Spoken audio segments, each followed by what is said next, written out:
Welcome to Unscripted with Russo. For our podcast, we decided to explore the people behind the narratives. I'll introduce decision makers and influencers and find out the intimate story behind their rise to success. Welcome to Unscripted with Russo, everyone. I am being joined by an old friend of mine, someone who many of you probably have had the pleasure of getting to know over the years in a variety of roles. Bill Childs, who is now the creative director at Kitchen Magic. Bill, thanks for being with me. Great to be here, Ashley. Well, I want to get a little bit into your career growth, but before we do that, I want to ask you about where you grew up, a little bit about what kind of kid were you? I mean, I know to meet you, you are energetic, full of ideas, very fun and upbeat. How did that translate into little Billy at 7? Okay. All right. Well, I grew up in the Lehigh Valley. I grew up in Allentown, born and raised. I spent all my formative years in downtown Allentown and through, the Allentown School District, the product of the Allentown schools. And as far as what I was like when I was a kid, I was a very rambunctious kid. I was one of those kids that took his toys apart to see how they worked, but then couldn't put them back together. So you knew right away maybe there wasn't an engineering chip. Pretty much, yeah. More of a curiosity chip, I think. I also was one of those kids too who would go over to people's houses and end up breaking their toys. Not on purpose, just my nature of just being kind of wanting to see how these things work or how they. I remember the one time I took my dad got me this talking Viewmaster, which at the time was a big deal. And for those who don't know what Viewmasters are, they were those things that you kind of you held up to your face and you would I remember. This was a talking one. So what I did one day was I took it apart. I wanted to see how do they get the voice in there? And then I couldn't put it back together. And it was a pretty expensive toy. My dad was not happy. I don't remember the talking one, but I loved those. And as a matter of fact, I just saw recently in a catalog, because I remember thinking it would be a great holiday gift, is that you can now customize them. So they've got them where you can send in, I don't know how many it is, a dozen of your own photos and give it as a gift to someone in your life. So I thought that'd be kind of a kitschy gift for a grandparent. I was just so fascinated by them because they had that 3D quality, and I had never seen that before. I mean, now you got kids playing these video games that are just look even better than real life. So it's kind of, I don't know how that translates. It's a very low technology compared to today, the old Viewmaster. What about school? Were you into school? Did you have hobbies, sports, anything that you did that was kind of your thing? I was into school. I was a good student. A lot of good grades, probably because I have a really good memory. I have an almost photographic memory. So I didn't really need to study much. I would just listen in class and then it would just go into my head and that would be it. So when it came time for the test, boom, out it came. And most of the times I had to hide from my friends actually how good I was doing at school, as I just didn't want the teasing. I just didn't want it. Wow. I would always just say oh yeah, I totally bombed it. And then, but I always did good. I always did great. That photographic memory is such an amazing thing. My best friend growing up had a photographic memory, and it's such a gift, but also I feel in your personal life or arguments and such, if you're on the other side, it's not so great because you can probably recall really specific things. I'm someone you want to be very careful what you say to, because I will remember it. That's and I will go up to people that I have not seen since second grade and remember them and start a conversation. And I realize, oh, that's right. You probably don't remember who I am. After I kind of perp school, second grade, Miss Bachman's class. Oh, Bill Childs. Yeah. But I was all ready to go into the conversation, just seeing them. So that is duly noted here, Bill. I'm going to remember that as well. What about first jobs? Did you work when you were in middle school or high school? And what was that very first job you had? Very first job was a dishwasher and grass cutting. Dishwasher and grass cutting. Yeah. Okay. Two things that build a lot of character, I would imagine, right? They're hard work. I would also add to that morning call paper route. I was a morning call paper carrier. What was interesting about it is, you learn money handling, right? You get a bill from the call that you have to pay. You got customer service. You got to go talk to your customers. You got to, keep good records. I mean, it's kind of like a little business that you have. People would invite me in for dinner. They go, oh, come on in, have dinner, or sit with us. I just baked cookies. Do you want one? It's great. I love that. You don't have that anymore. You don't have that kind of that human interaction with if you have a paper route, because it's true. We do a lot of work with the Girl Scouts of Eastern Pennsylvania, and that's one of the things they say about selling cookies is that it really teaches financial literacy, communication skills. Like there's so much more than a cookie. And when I first heard that, I thought, I don't understand. And then it started to make sense. You're right. This is an experience that there are very few places kids nowadays can have. And it was clear that the paper route was definitely one of them. Is there anything in your early, your childhood through education or jobs that you look back on now and say, oh, the footprint for who I became was there? Yeah, I always had a coloring book. I was always painting, drawing, coloring, anything with art. And I feel, after I can look back on it now, I feel like I didn't choose my career. My career chose me. I had to go into the creative field. I had to. It wasn't a choice. And how was that received? I mean, often you hear from people in the arts or creative fields that it wasn't necessarily something supported. Were you supported by teachers, family, friends on this concept of going into a creative field? Yeah, actually I was. I very much so. I remember talking to my 7th grade guidance counselor. And I had told him that I wanted to attend Lehigh County VOTEC because I knew they had a great commercial art program. And I remember, I'll never forget this conversation, Mr. Nagy, and he said to me, oh, they only take the best of the best up there. And I was like, well, what does that mean? Like, I'm a good student. I think he was trying to put the fear in me to make sure that I kept my grades up. And that's what I did. Because I knew if I knuckled down and did well in middle school, the hopes that I would get selected to go to commercial art. And then I did. And that's really the only training that I had. I had 2 years at Lehigh County VOTEC for commercial art, and I went right out into the field in 1983, and I haven't looked back. Don't you think it's one of those fields that in a lot of ways, the working experience is really more important to hone the craft in a lot of ways? Sure, absolutely. And I'm very fortunate in the sense that I was able to I came up at a time where I was able to bridge both worlds. So I grew up without the technology. I grew up without cell phones and computers. But when I was in the workforce, around 96, 97, that's when the Morning Call got the Macintosh computers for the first time. So I was T-squares and markers prior to that. So you kind of had to know how to design before you got the computer. So that's not a lot of people get that experience, and I'm grateful for it in the sense that I could see how it was in both worlds. I had a foot in both worlds. I find myself starting to say things like back in my day, right? Because we're getting to that point in our career age and I tell young interns and even my team producers now, I mean, when I was in college and I worked in college radio, we went out with actual tape. You would record on a tape recorder, which had tape, and you would cut it for you'd record yourself and you'd insert your little soundbite from someone, and learning it that way and having to go to the tape library, at the network, and things that don't really exist anymore. And do you feel like there's an element, of course, the world's completely different today and the way in which creative work happens is very different, but is there still an element where, you need to touch the brush? Like I have a daughter who's in her 2nd year of art class. Mm-hmm. And it's pretty significant, and she needs real supplies. She's touching things. Is there value in that still? Oh my God, so much value in that. I always carry a sketchbook with me. I always have a Sharpie nearby, just to capture. So does she, Bill. She has it with her. My daughter has a sketchbook with her everywhere. In fact, to the point where it's really helped her with school to be doodling while she's listening. And I've really encouraged that. So it's good to hear, because I've always felt she's going to do something creative with her life, and I've encouraged that. So that's cool. So you always have a sketchbook. I have always believed that anything that you can do that kind of honors what's been done before, the work, yes, the computer, Photoshop, Illustrator, wonderful, but you still need to know how to design, right? You still need to know basic, principles of hierarchy and things before you start getting on the computer. And that really could get worked out, or should get worked out, in my opinion, on paper. Because the paper is where you can do the sketches, and where you can figure it out. Let your brain dump that onto the page and then hit the computer. I know some schools, they require, art schools require their students to carry sketchbooks and work out their thoughts and actually show the process, their full process of how they got to their end design.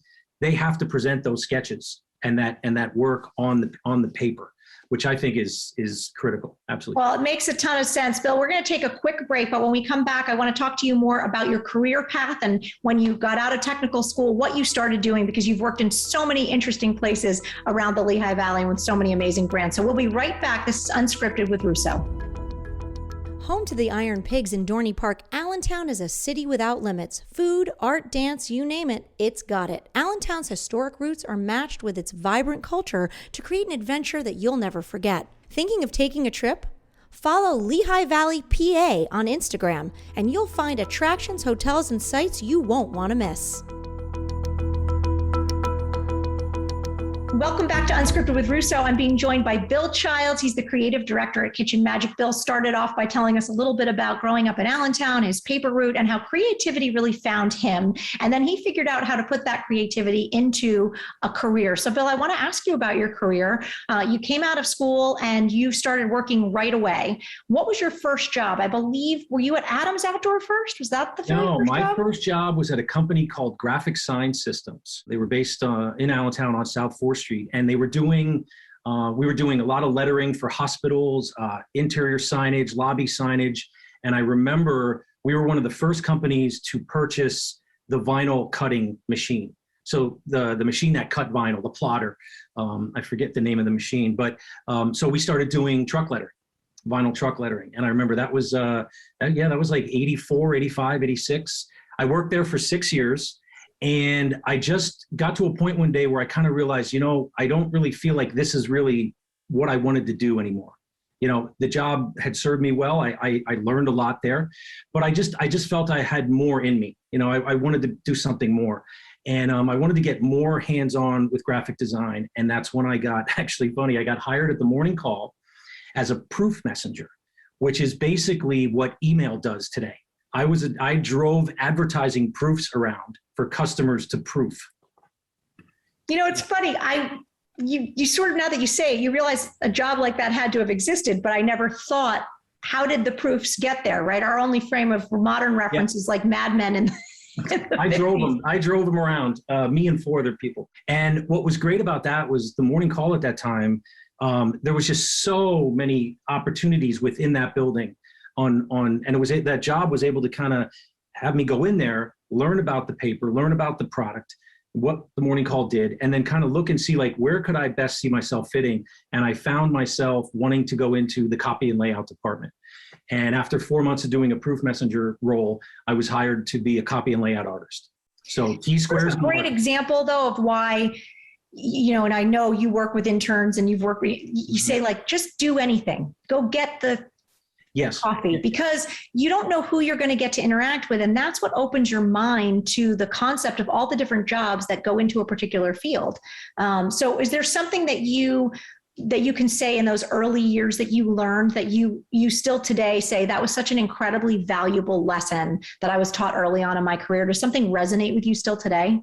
Absolutely. I did not have the best attitude coming out of the sign company.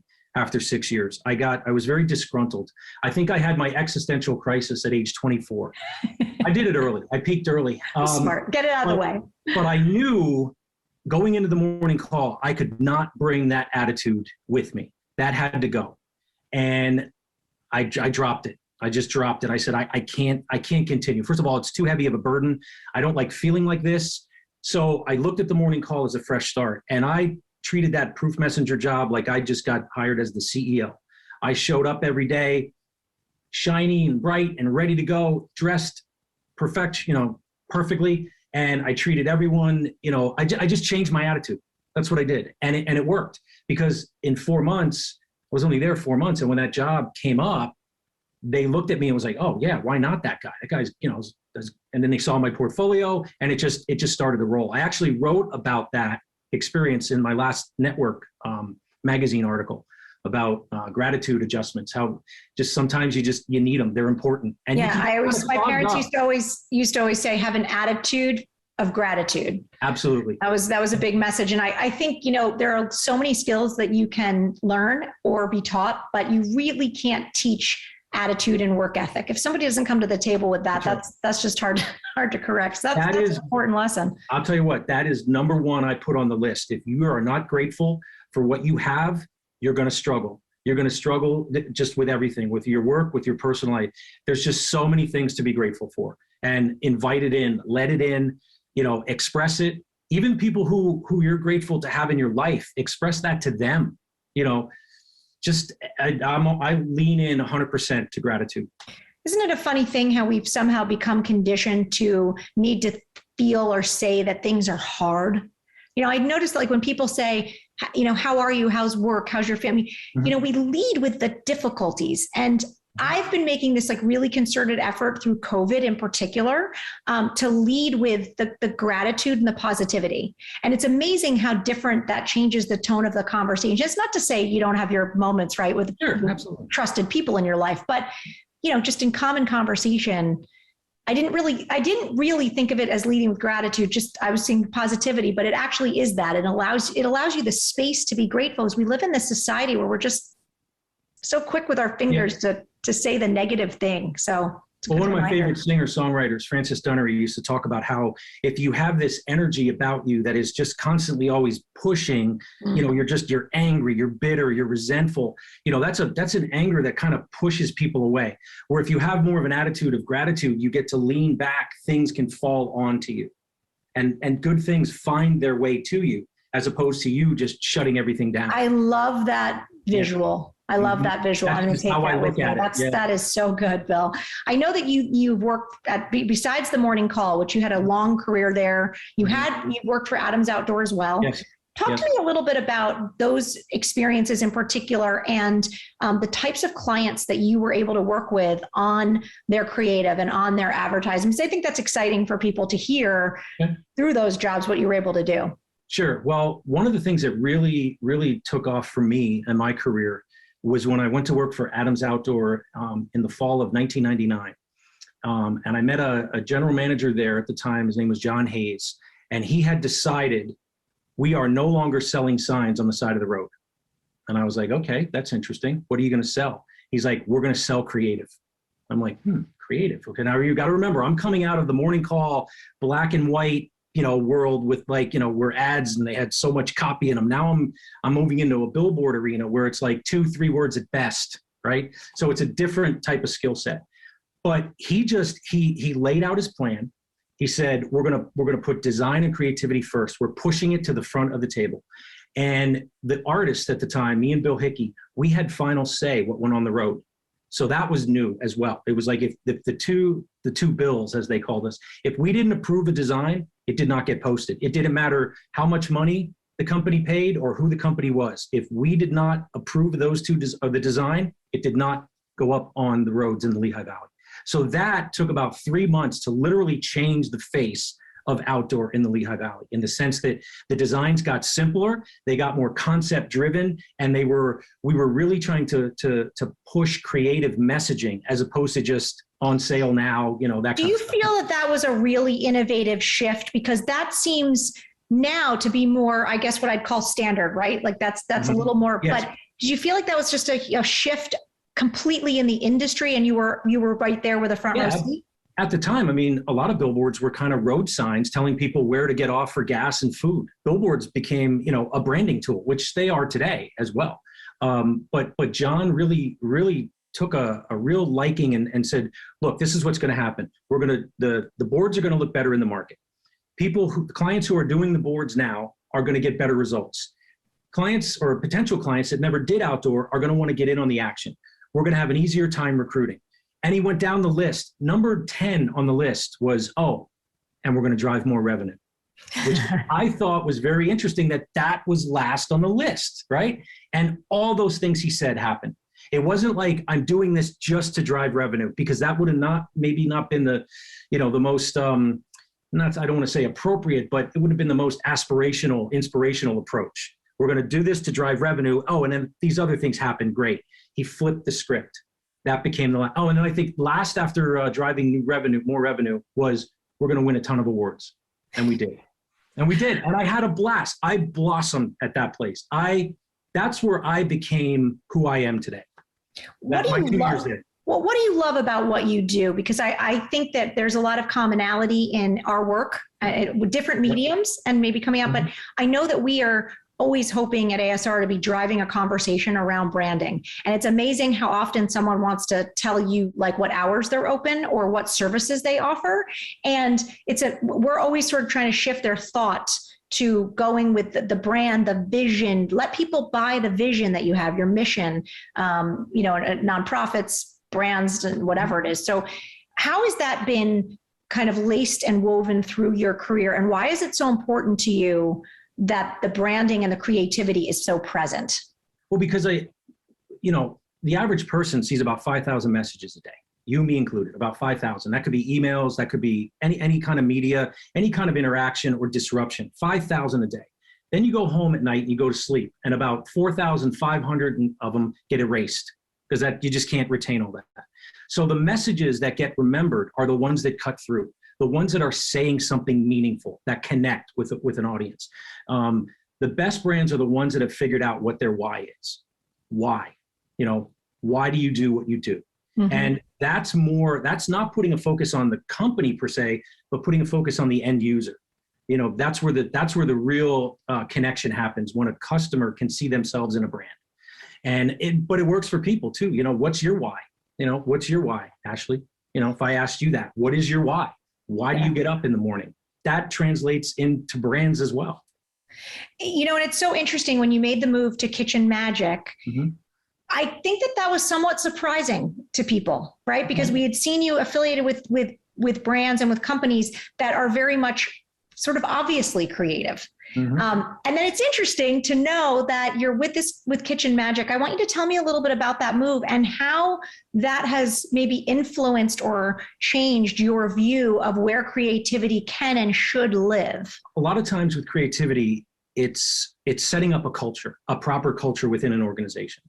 And what I found immediately at Kitchen Magic was a great culture, was a culture that would allow me to be me and do what I know how to do. So that's what I got excited about it. And my boss even said to me once, she said, we would have never really thought about hiring a creative director, but now that we have you, we see its value. We see it's important. We see like that it's not just about making an ad look pretty. There's more to it than that.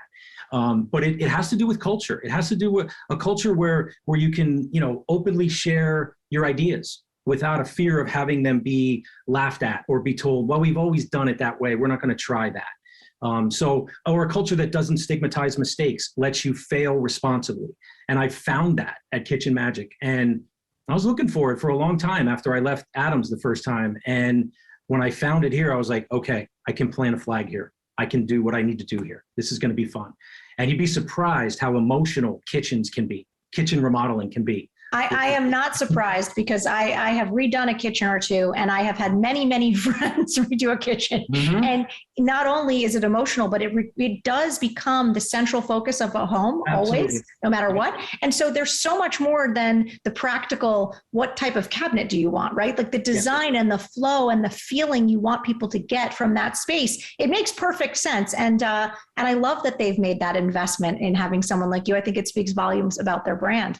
Okay. We're going to take a quick break, Bill. When we come back, we're going to talk a little bit more about the Lehigh Valley and all the things you love about this area, why you've continued to make it home after all of these years. So stick with us. You're listening to Unscripted with Russo. There's nothing like wintertime in the Christmas city, but any time of year, Bethlehem's rich history, culture, food, and fun make it a great hangout spot. Take a walk on the artsy South Side, catch a great band at Steel Stacks, or enjoy the quaint history of Hotel Bethlehem. There are so many options, but before you book your trip, head over to Facebook and like Lehigh Valley, PA. Before you know it, you'll have a full itinerary of places you won't want to miss. Welcome back to Unscripted with Russo. I am having an amazing conversation with Bill Childs. If you are just joining us, he is the creative director at Kitchen Magic. He has been sharing with us growing up in the Lehigh Valley, how creativity has been such an instrumental part of his entire journey. Talked about his career choices, being with Adams Outdoor, being with the Morning Call, and just doing a lot of creative things and now bringing that to Kitchen Magic. So Bill, I want to talk to you a little bit about the Lehigh Valley. I am not from here. I have made this my home for the last 17 years, plan to stay, absolutely love it, raise my kids here.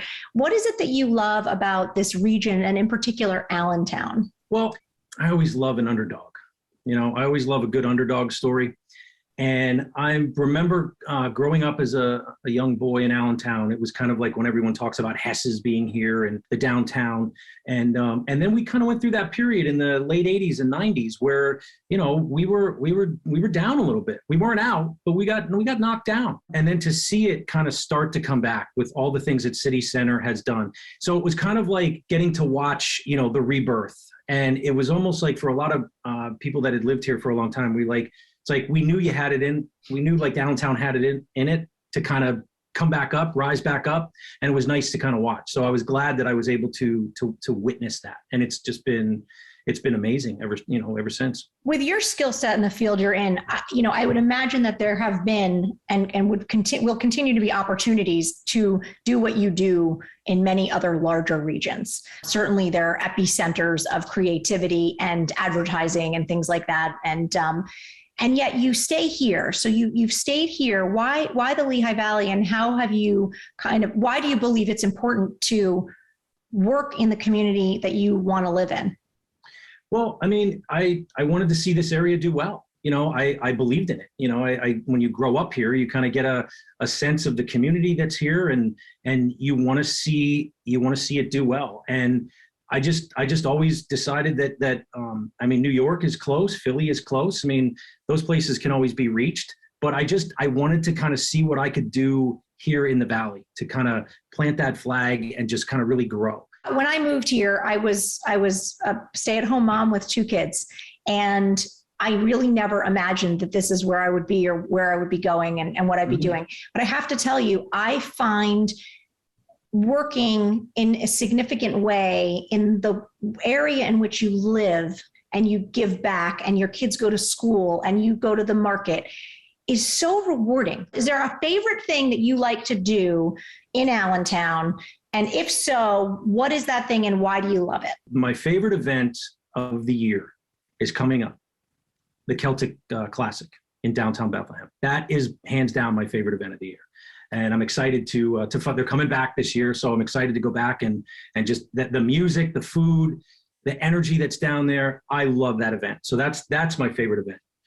Yeah, the energy is unbelievable at Celtic Fest, and it'll be so good and so vibrant for the area that it'll be back. What about going out to eat? And I know it's really hard. I remember when we moved here, there were about, I'm going to say 6 restaurants that were recommended between Easton, Bethlehem, and Allentown. Now, if you chose to go out to eat once a week all year round, right, you couldn't get through the list. Couldn't do it. So I know this is a hard question. So you can list a few, but are there a few places that you love? And is there a particular reason that you love them? It's beyond the cuisine, perhaps. I think of one that I really like is Grill 3501 in Allentown. I really like that one. Kome down in Center Valley is a good one. Lime Port Inn is a great place to go. Lime Port Inn is such a hidden gem. I lived up the hill from there for a really long time, literally right up the hill. Yep. And it's just a hidden gem. The food's really good, but the atmosphere is so cool. I love that place. Yeah. We're thinking I'm a local guy who likes to support this restaurant, and now everybody else knows it's awesome too. Good for them. I told them, I said, hey, good for you guys. What do you see as the up and coming opportunity in the Lehigh Valley? When you think from your career standpoint, a creative standpoint, what are the opportunities that you think are going to or starting to present themselves, and where is that going for the Lehigh Valley if we looked 2, 5, 10 years out? I think it's going to continue to grow. I think the diversity that's going to come in here is going to also help us grow. It's just going to make it just so much more vibrant. It's kind of on its way there now, but I think it's just going to be more of that. And I think the venues that are going to come in, the concerts that we're going to be able to see here, the talent that we're going to be able to pull in here, it's an exciting time to be here. I totally agree with you. And Bill, I love talking with you. It's been such a great experience to catch up, and here we get to do it and make a show at the same time. So what's better than that? Before I let you go, we're going to do some rapid fire questions. I just want to confirm that you have not heard these questions, and I am hitting you with them for the first time right now. Yes. All right. Are you ready? I'm ready. What is one food you cannot live without? Turkey club. Ooh, it's a good one. No one's ever answered that before. I love a good turkey club. What actor would you cast to play you in a movie about your life? Well, the one that I would cast is no longer with us, Philip Seymour Hoffman. I was going to say that too. I saw him at the Jersey Shore once for about 10 feet away. I loved him. I loved him. He is such a talent. That's a loss. Yeah, he was great. All right. If you didn't have the job you have now, what would you be doing instead? Writing. Be a writer. Yeah. Because that's what I do. I mean, I do that now anyway, but then I kind of, there's so many more other aspects to it. I'd love to just focus on writing. Okay. And speaking and public speaking. We do a lot of that too. Yeah, but I'd like to turn that into a career at some point. Like, let's do it. Colleges and universities. Oh man, just do my talk on creativity. I love it. I think that's a very realistic possibility for sure. That's probably the better answer than writing. So it wouldn't be something complete, sometimes people go complete 180. It would be something related to. It would have to be something related to creative because it's just who I am. What's your favorite hobby or pastime? What do you love doing in your free time? If I had more free time, I would read more. So I think is my answer as well. Every time I pick up a book, I love it, but I tend to get a little obsessive about it. So then I'm afraid to pick it up because I know I don't have that much time. Yeah. And I need a hard copy book too. Like I do too. I tried digital for a few years and I've gone back to hard copy. It's really great. All right. My last question for you is name one person who inspires you. I would have to say my mom, because growing up, she was just somebody that she just always believed in me. And she always encouraged me. She was never like, oh, put those coloring books away or stop coloring or, I hope you don't think you're going into that career. You need to get something else. She never did that. Always made me believe that I could do anything. And, she's gone now over 30 years. So I've always tried to live my life in a way that I'm thinking, would my mom be proud of what I did? Well, Bill Childs, I would say it's very fair to say that you have inspired many, many people and will continue to do so. We are so grateful for your time and this conversation. Thanks for joining us. Thank you so much. Glad to be here. Glad to do it. You're welcome. Thank you all so much for listening. Until next time.